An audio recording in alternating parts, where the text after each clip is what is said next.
You're embarrassing the gym, old man. It's time to cancel your membership.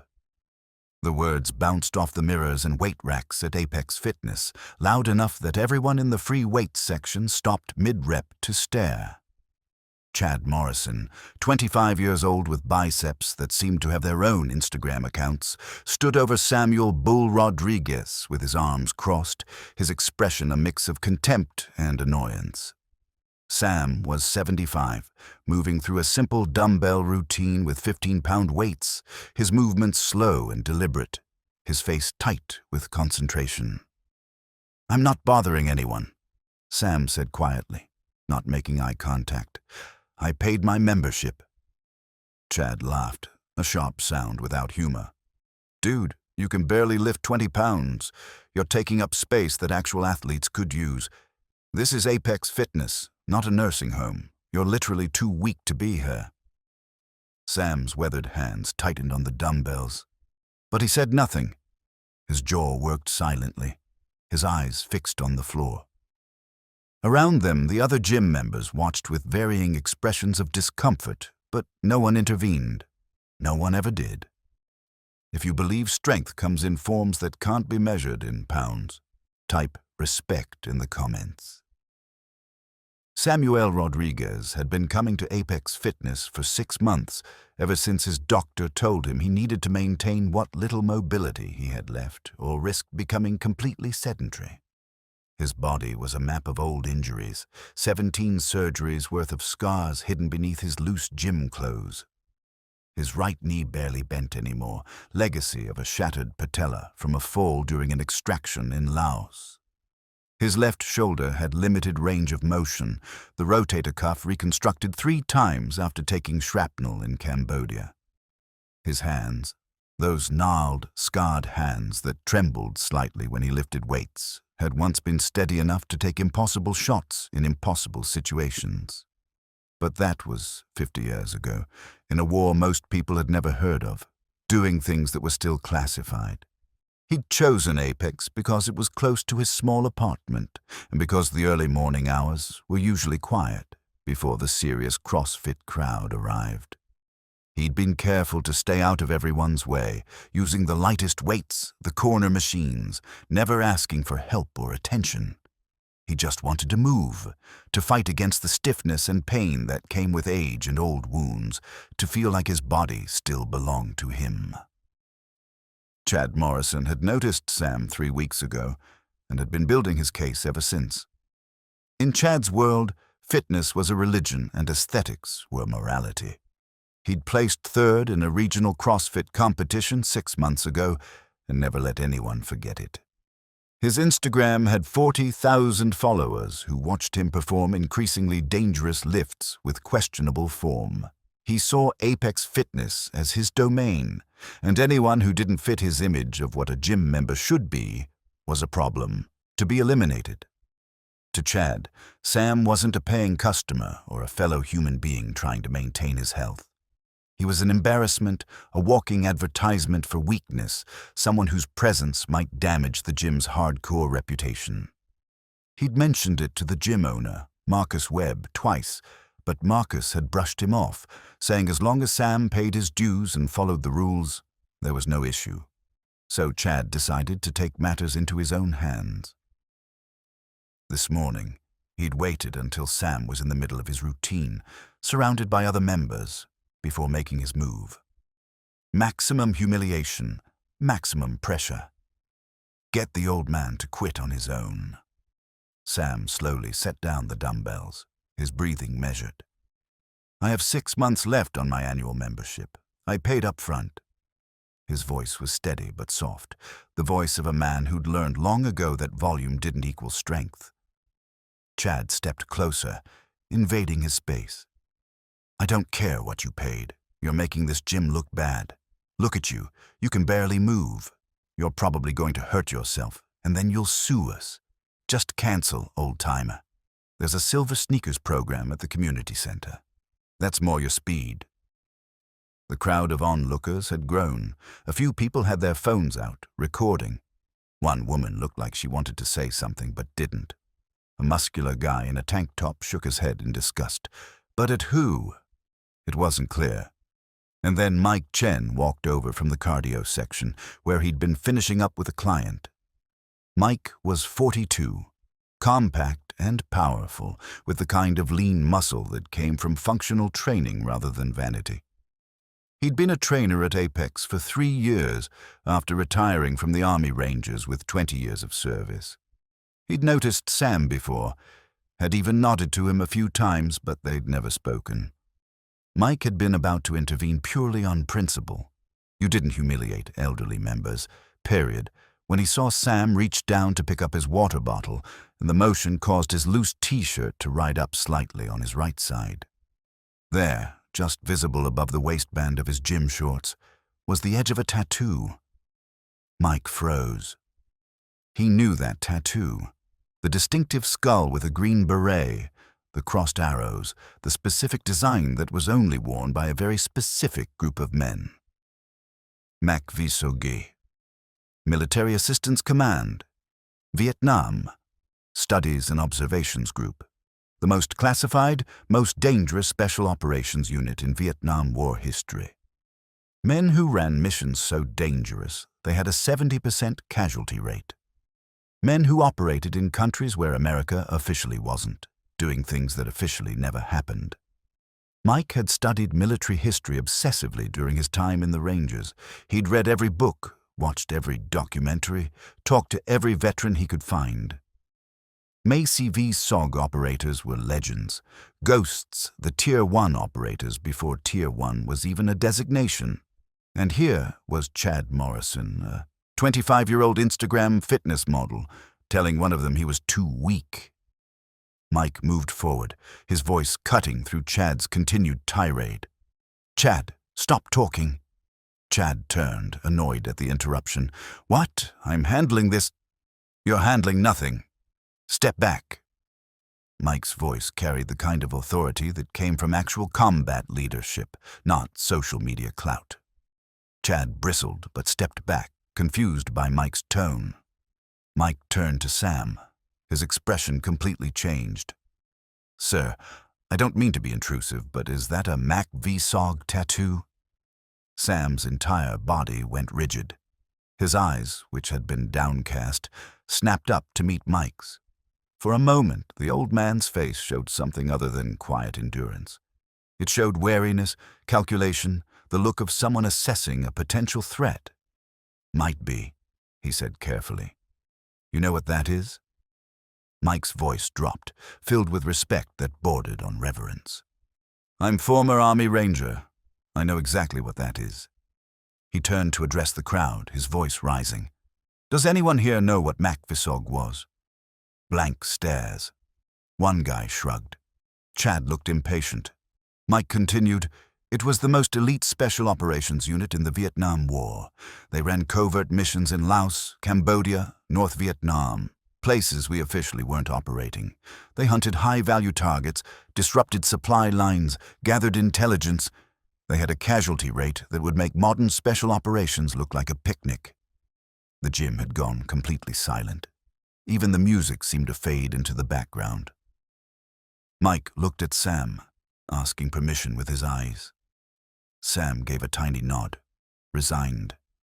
"Samuel Rodriguez," Mike said, his voice carrying to every corner of the weight room.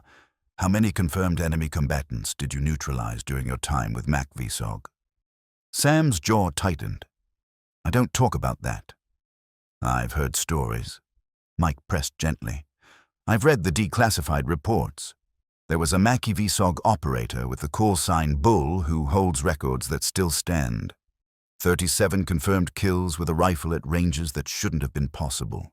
11 successful solo extractions of downed pilots in hostile territory. 3 Silver Stars, 2 Bronze Stars with V device, and a Medal of Honor recommendation that got buried because the mission was classified." He paused. "That's you, isn't it?"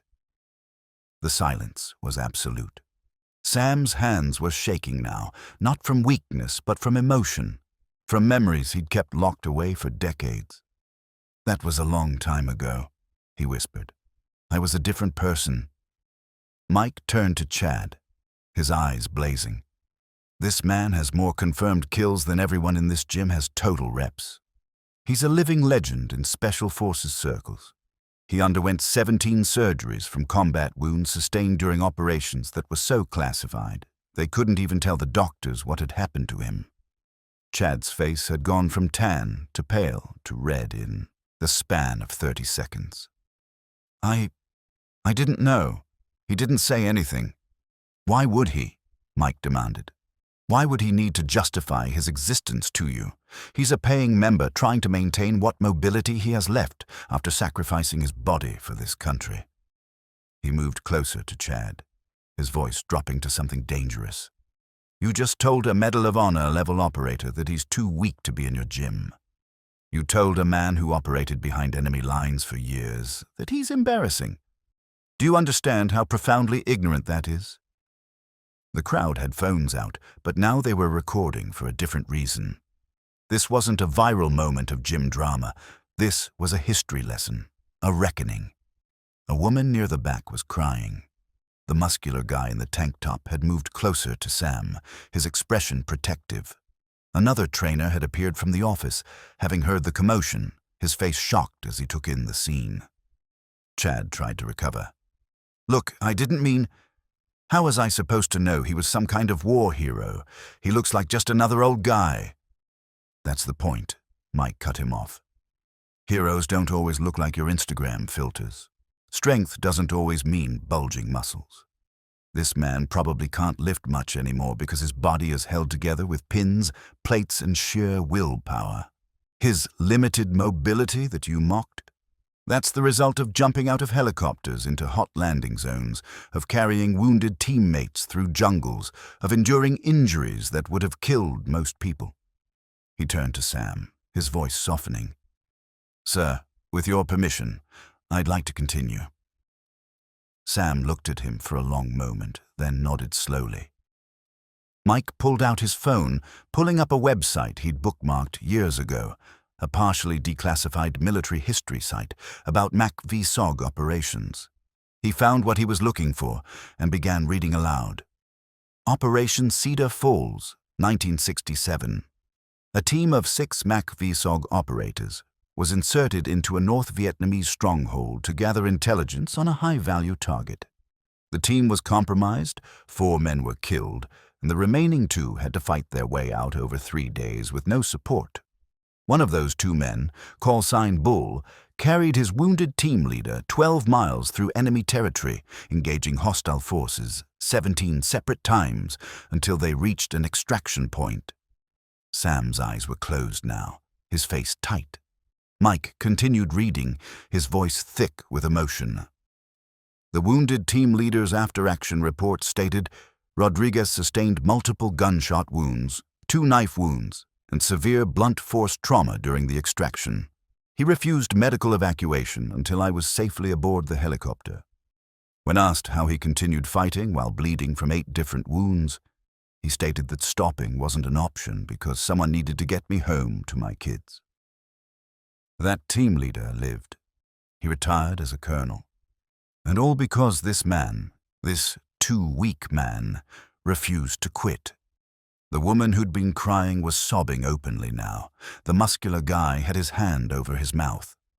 Chad looked like he wanted the floor to open up and swallow him. Marcus Webb, the gym owner, had emerged from his office and was standing at the edge of the crowd, his face a mixture of shock and fury. He pushed through to the center, where Chad stood frozen. "You're fired," Marcus said simply. "Collect your things and get out." Chad's eyes widened. "What? Come on, man. I didn't know. I don't care. You humiliated an elderly member. You violated every principle this gym stands for. You're done. Get out." Chad looked around the crowd for support, but found none. He grabbed his water bottle and gym bag, his face burning, and walked toward the exit. As he passed Sam, the old man spoke, his voice quiet but clear.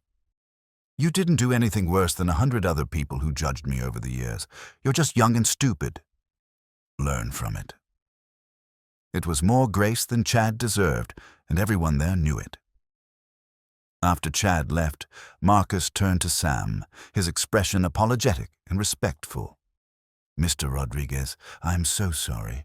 That should never have happened in my gym." Sam waved it off tiredly. "It's fine. I'm used to it." "It's not fine," Marcus said firmly. "And I'd like to make it right. Effective immediately, you have a lifetime membership here. Free of charge, you can use any equipment, any class, any trainer, for as long as you want." Sam started to protest, but Mike cut in. "And if you'll let me, I'd like to personally train you. No charge. We'll work within your mobility limitations. Focus on maintaining what you have, maybe even improving some things. It would be an honor, sir." Sam looked at both men, his eyes wet. "I don't need charity. I can pay my way." "It's not charity," Marcus said gently. "It's respect. It's the bare minimum of what you deserve." Over the next months, Apex Fitness changed. The video of Mike's revelation and Chad's firing went viral, and suddenly everyone wanted to know more about Macy Visog, about Samuel Bull Rodriguez, about the invisible veterans who walked among them with untold stories of sacrifice. Sam agreed to let Mike train him 3 times a week. The sessions were nothing like the high-intensity, ego-driven workouts that Chad had favored. They were careful, methodical, focused on flexibility, balance, and functional strength. Mike learned about each of Sam's injuries, about which movements caused pain, about the days when Sam's body simply wouldn't cooperate. And slowly, carefully, Sam began to improve. Not dramatically, not in ways that would impress Instagram, but in ways that mattered. His knee hurt less. His shoulder gained a few degrees of range of motion. His balance improved. He started sleeping better. Other trainers at Apex began studying adaptive fitness, learning how to work with elderly clients, with injured veterans, with anyone whose body didn't conform to the standard fitness model. The gym's culture shifted from one of aesthetics and performance to one of personal progress and respect. Sam never talked much about Vietnam, even to Mike, but sometimes, on the harder days, he'd share small things. A memory of his team, a mission that still haunted him, the brothers he'd lost. The other gym members treated Sam differently now, though he didn't want special treatment. They learned his name, asked how he was doing, spotted him when he needed it. The woman who'd cried became a friend, bringing him homemade protein bars because the commercial ones hurt his teeth. The muscular guy in the tank top, a firefighter named Jose, started training near Sam, silently protective. Mike put up a small display in the gym lobby. Not a big deal, just a simple frame with information about Mac Visog and a note that Apex Fitness was honored to serve all veterans, especially the legends who walked among them quietly. Sam hated it at first, felt uncomfortable with the attention, but Mike reminded him that visibility mattered.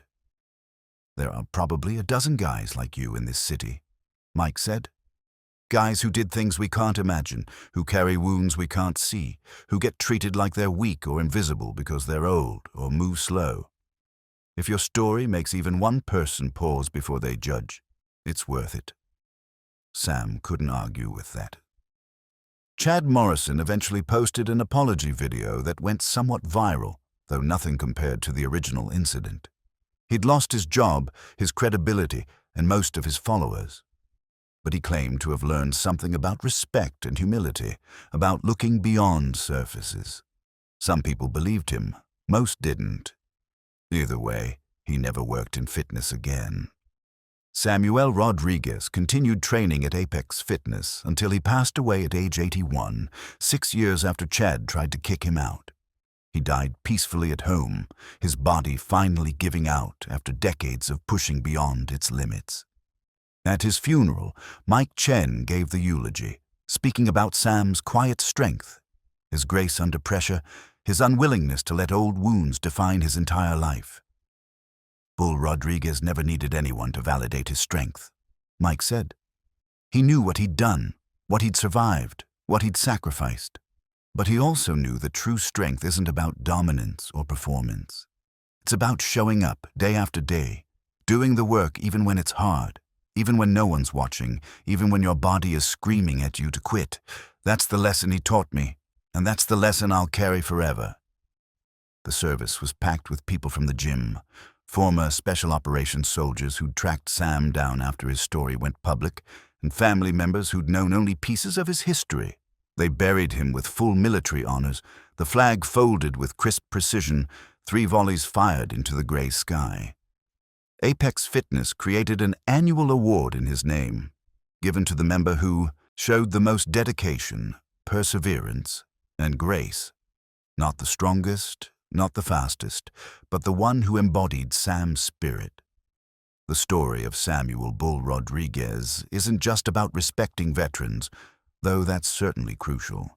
It's about understanding that strength manifests in countless forms, most of them invisible to the casual observer. The person struggling with light weights might have once carried wounded teammates. The person moving slowly might be fighting battles against their own body every single day. The person who doesn't look like your image of fitness might have more discipline, more courage, more resilience than you'll ever need. Before you judge someone's worth based on what you can see, their age, their physical limitations, their appearance, consider that you might be looking at a legend and not even know it. Sam never asked for recognition. He never demanded special treatment. He just wanted to maintain what little mobility he had left after giving everything for people who'd never know his name.